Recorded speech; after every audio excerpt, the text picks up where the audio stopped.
Bismillah, Assalamualaikum warahmatullahi wabarakatuh. Teman-teman sekalian, pada pertemuan kita kali ini kita akan melanjutkan pembahasan mengenai teks cerita pendek di kelas 9. Selepas sebelumnya kita sudah membicarakan atau mempelajari pengertian sampai kemudian unsur di dalam teks cerita pendek. Nah, pada pertemuan kita kali ini kita membahas mengenai struktur dan aspek kebahasaan. Kita mulai dulu dari namanya struktur. Sebagaimana sebuah bangunan yang terdiri dari namanya pondasi, kemudian dinding, pintu, jendela, dan sampai kemudian atap. Begitupun dengan sebuah teks. Sebuah teks memiliki struktur yang membangun. Nah, di dalam teks cerita pendek, kita akan mendapati strukturnya itu ada 4, teman-teman. Yang pertama adalah orientasi, komplikasi, evaluasi, dan resolusi. Kita mulai dari yang awal terlebih dahulu, yakni orientasi. Tentu teman-teman pernah mengalami namanya orientasi atau MOS di awal gitu ya. Nah, orientasi itu adalah tempat untuk mengenalkan. Orientasi itu mengenalkan. Mengenalkan apa? Bisa mengenalkan tokoh, bisa mengenalkan tempat atau latar, setting, waktu, dan sebagainya atau kondisi. Nah, di orientasilah penulis mulai mengenalkan, mulai menuliskan tentang tempat di mana orang tokohnya siapa saja dan sebagaimana.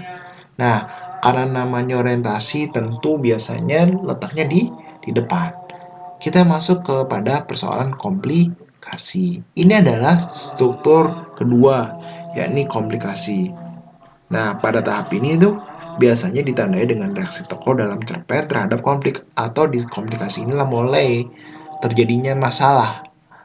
Dari masalah awal sampai kemudian paling puncak. Lalu dievaluasi, teman-teman. Dievaluasi inilah mulai penulis mulai mengarahkan pada namanya pemecahan masalah.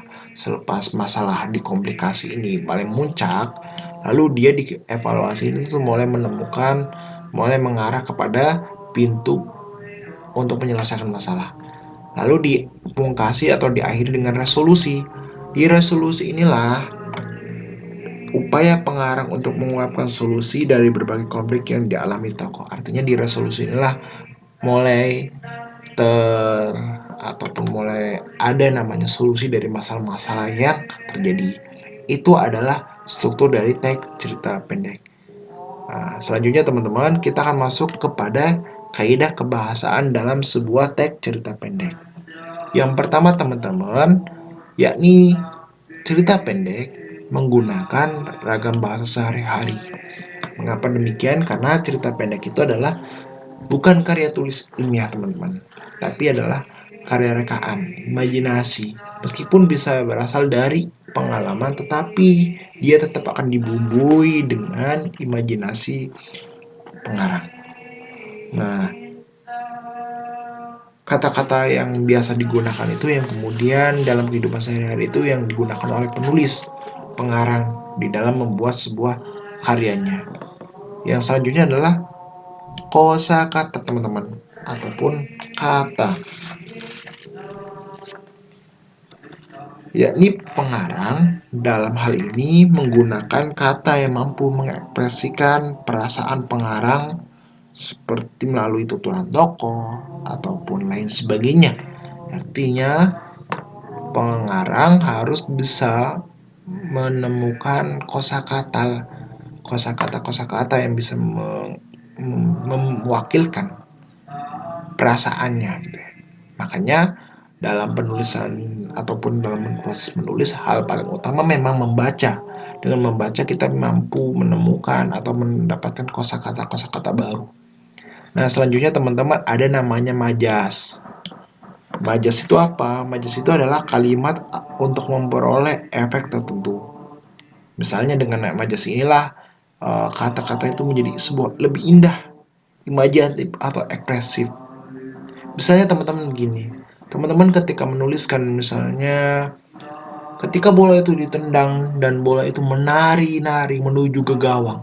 Nah, bola itu kan benda mati, tapi dia digambarkan bisa menari-nari.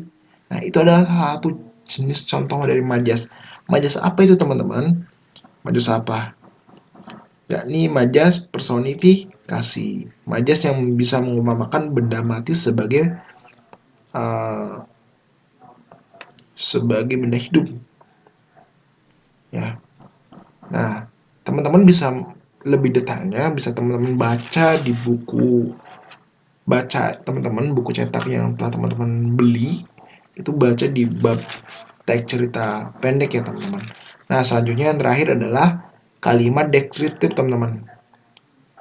Kalimat deskriptif sebagaimana tadi misalnya tadi di orientasi teman-teman mulai mengenalkan latar tempat, orang dan sebagainya. Nah, pengenalan itu tentu memerlukan namanya kemampuan mendeskripsikan, kemampuan menggambarkan tokoh, kemampuan menggambarkan latar tempat dan sebagainya. Nah, kenapa? Karena kalimat deskriptif ini adalah kalimat yang menggambarkan suatu objek, hal, orang, atau peristiwa sehingga pembaca seperti melihat, mendengar, dan merasakan apa yang digambarkan. Kalimat deskriptif ini biasanya digunakan untuk menggambarkan latar tokoh dalam cerpen. Gitu ya. Teman-teman bisa melihat contohnya di buku cetak teman-teman. Itu barangkali untuk pembelajaran kita kali ini. Semoga pembelajaran kita bermanfaat. Jangan lupa jaga kesehatan, tetap patuhi protokol kesehatan. Semoga pandemi ini segera berakhir, teman-teman, sehingga kita bisa bertemu di ruang kelas sebagaimana mestinya, bisa bertemu dengan teman-teman lainnya. Terima kasih. Assalamualaikum warahmatullahi wabarakatuh.